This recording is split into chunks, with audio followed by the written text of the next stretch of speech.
วันที่ 13 เมษายนเป็นวันครบรอบ 2 ปีโครงการเปิดน้ำไส้รถไฟข้ามแดนลาวจีนเพื่อเฉลิมฉลองวันดังกล่าวทางรถไฟลาวจีนได้จัดกิจกรรมแสดงศิลปะวัฒนธรรมลาวเพื่อสร้างความเบิกบานเมื่อซื่นให้แก่ผู้โดยสาร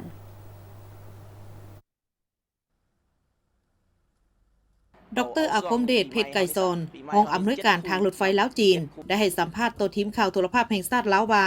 นับตั้งแต่เมื่อเปิดการนำไส้เป็นต้นมาทางรถไฟลาวจีนสามารถขนส่งผู้โดยสารข้ามแดนได้ทั้งหมด 480,000 เทื่อคนที่มาจาก112ประเทศและเขตแคว้นในนั้นนักท่องเที่ยวตามไส้แดนลาวจีนเป็นกลุ่มจำนวน 37,500 เทื่อคน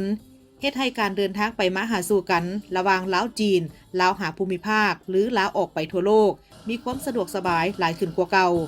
รถไฟลาวจีนขบวนข้ามแดนได้เสื่อมบรรดาเมืองท่องเที่ยวตามแนวทางรถไฟเข้าหากันเส้นนครหลวงเวียงจันทน์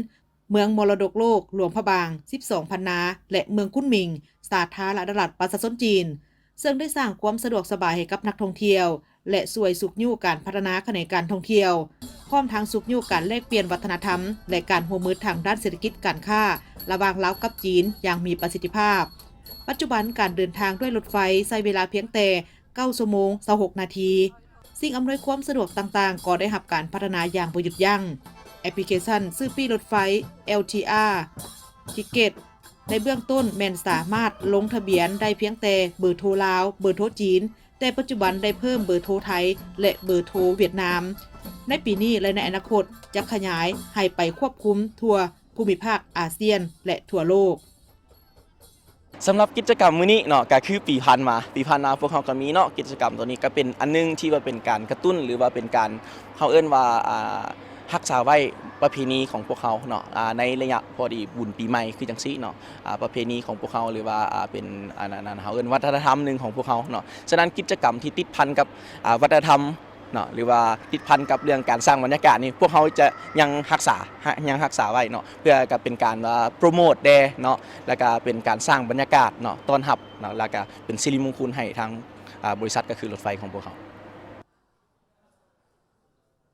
ในระยะบุญปีใหม่ลาวปีนี้คาดว่าจะมีผู้โดยสารเดินทางด้วยรถไฟเพิ่มขึ้น 10% เมื่อเทียบใส่ระยะ